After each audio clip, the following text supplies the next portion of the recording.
Welcome, नमस्कार। आज हम लोग कक्षा 8 की गणित कक्षा में आपका स्वागत करते हैं और हम लोग पढ़ने वाले हैं घातांक और घात, जो कि अध्याय 4 से है। इसकी प्रश्नावली पर चलते हैं। 4.1 जैसा कि आप देख पा रहे हैं, हमने बोर्ड पर प्रश्नों को लिख लिया है। पहला है 5 लिखा हुआ 5 और इसका घात दिया हुआ है 3। तो घात जितना रहेगा उतना बार उसको लिख देंगे। 5 है तो 5 को 3 बार लिख देंगे। 5 गुना 5 गुना 5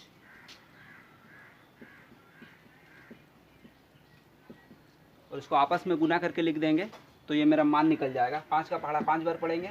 5 का पहाड़ा 25, 25 बचे 125, तो ये हो जाएगा 125।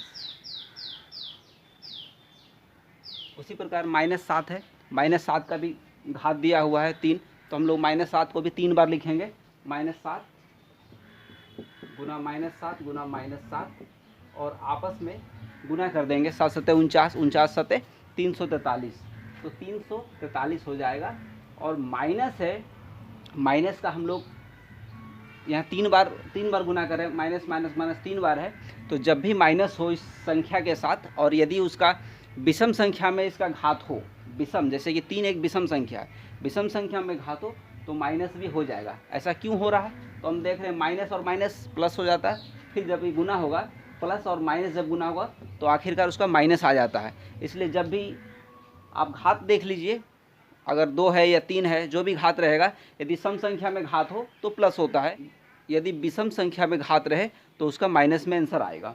उसी प्रकार अब देखिए 1/3 है, इसके घात में माइनस लगा हुआ है।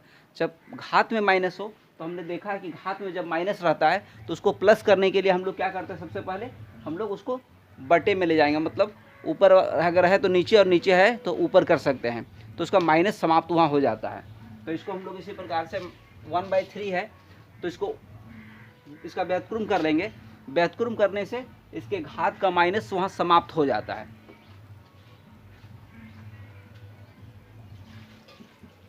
अब आपको समझ में आ गया इसका 1/3 का व्युत्क्रम जब किए उल्टा तो ये हो गया 3।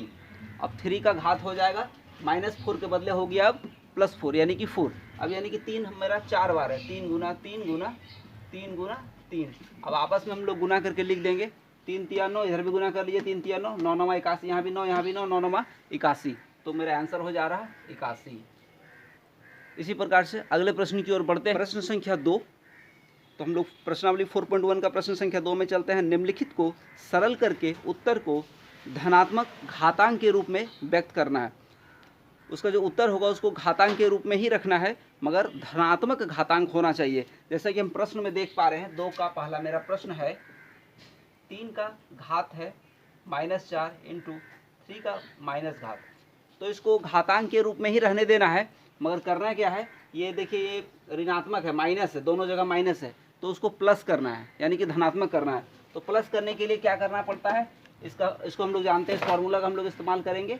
यदि माइनस है तो उसको धनात्मक करने के लिए क्या होगा, उसको नीचे ले जाते हैं, तो इसका व्युत्क्रम करेंगे। व्युत्क्रम जब करेंगे हम लोग तो 1/3 और घात जितना है 4, इसका घात है तो 4 इसका घात हो जाएगा, गुना 1/3, घात यहाँ 3 है, -3 था, उसका व्युत्क्रम जब किए तो 1/3 हो गया। अब इसका घात हो गया प्लस।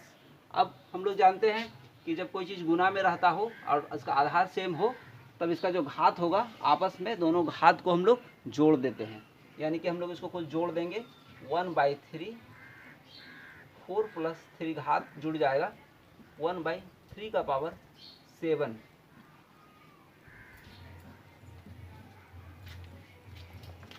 आइए इसको देखते हैं कि इसको हम लोग किस प्रकार से हल कर सकते हैं।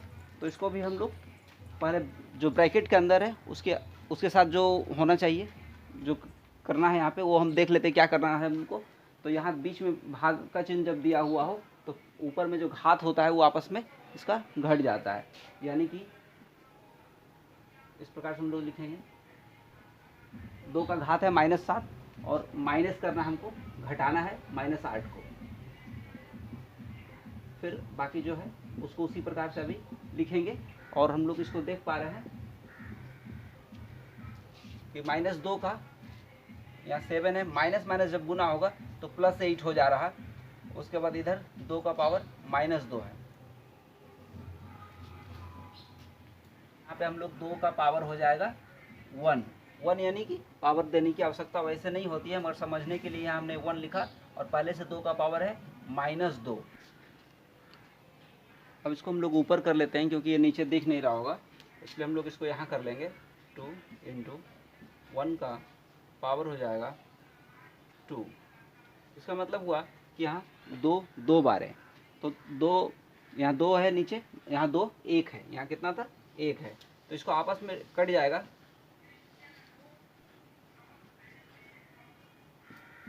2 कम 2 कट गया, तो अब जो हमारा बचा वो आंसर हो जाएगा, यानी कि 1/2।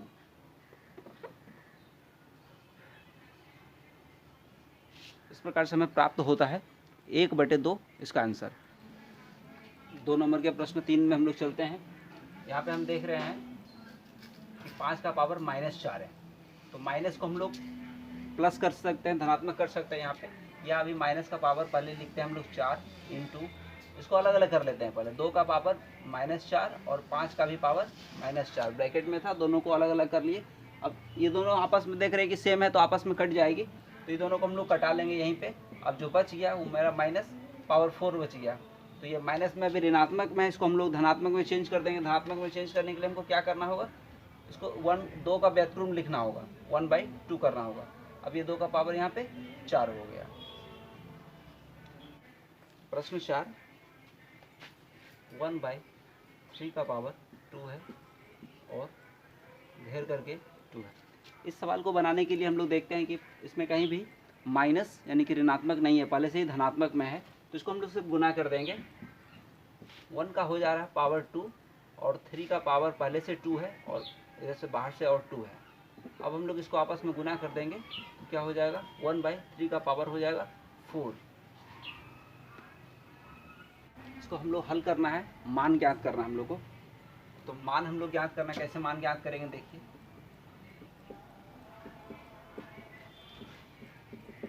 तो मान ज्ञात करने के लिए हम लोग यहाँ देख रहे हैं कि 2 का पावर यहाँ -1 है और बाहर में 5 है, × 32 लिखा हुआ है।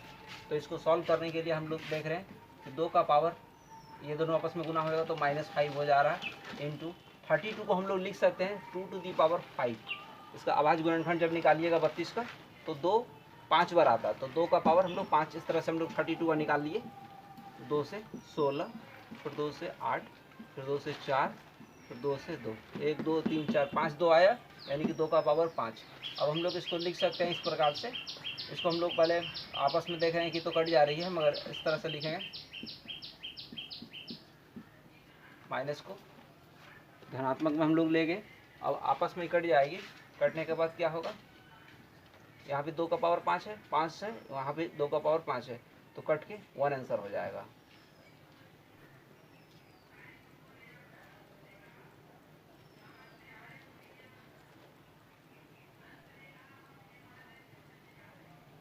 इस सवाल को जब हम लोग हल करेंगे, तो हम लोग इसको हल करते हैं थोड़ा सा, उसके बाद हम देख रहे हैं कि इसका घात है 0।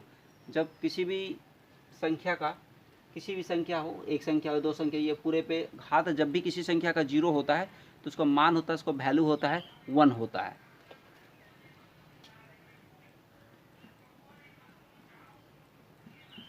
इसको सरल करेंगे, 3 का स्क्वायर करेंगे, 3 का स्क्वायर 9 + 1, 3 का स्क्वायर, 3 का यहाँ क्यू है, 3 का क्यू करेंगे 27।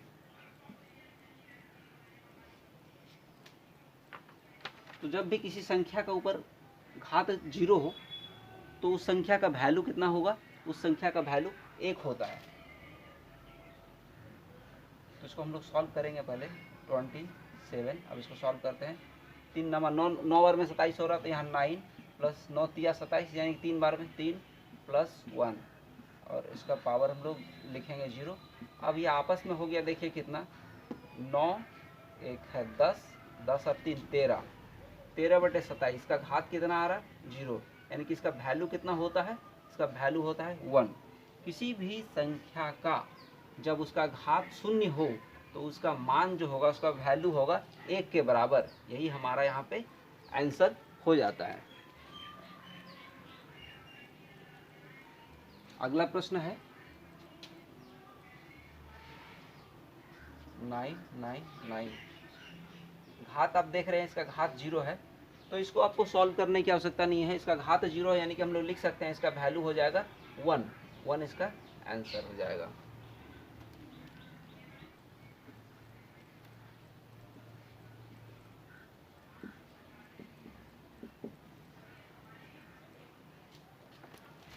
इस संख्या को सॉल्व करना है और सॉल्व करने के बाद हमको n का मान निकालना है कितना होता है।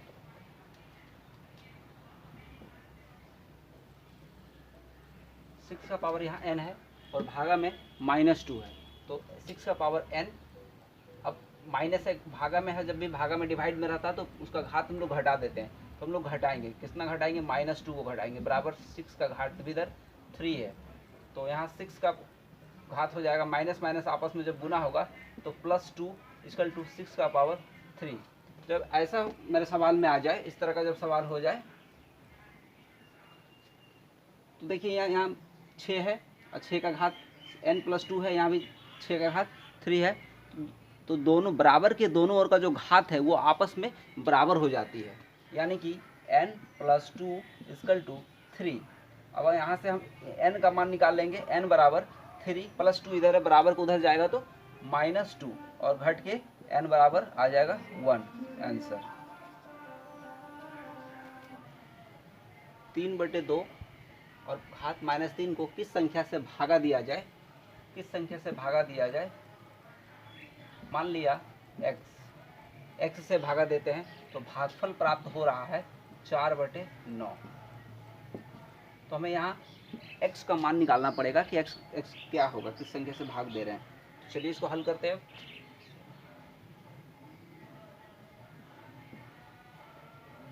भागा है, इसको हम लोग लिख सकते हैं 2/3 का स्क्वायर, पहले से है -2,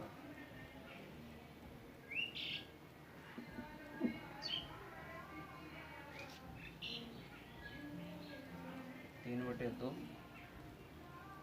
का माइनस घात है -3 भागा x बराबर, इसको कर देते हैं 2/3 का यहाँ घात हो जा रहा है -4। अब इस सवाल को आगे लेके चलते हैं। हम लोग क्या करते हैं, माइनस जो है हमारा ऋणात्मक, उसको हम लोग धनात्मक कर लेते हैं, 2/3 हो जाएगा, इसको बदल दिए, मतलब इसका व्युत्क्रम निकाल दिए। अब हो गया, इसका घात हो गया 3 भागा x बराबर, यहाँ भी हो जाएगा वही, इसको बदल देंगे, 3 ऊपर नीचे 2, व्युत्क्रम निकाल दिए। अब इसका घात हो गया 4।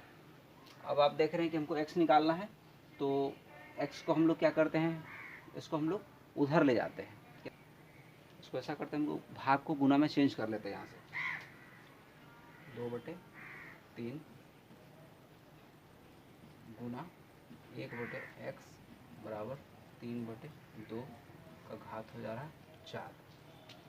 अब यहाँ से लोग इसको उधर ले जाएंगे, उसको इधर ले आएंगे, जब उसको इधर आ जाएगा तो ये आपस में बदल जाएगा, 2/3 का पावर 4 और इधर से चला गया उधर, तो इधर x। तो अब इसको हम लोग आपस में क्या करते हैं, जब गुना होता है तो घात इसका जुड़ जाता है, तो x बराबर 2/3 और घात इसका 3 + 4, यानी कि x बराबर 2/3, इसका घात हो गया 7।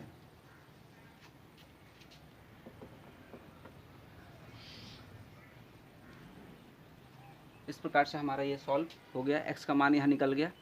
इसके साथ यहीं पे धन्यवाद।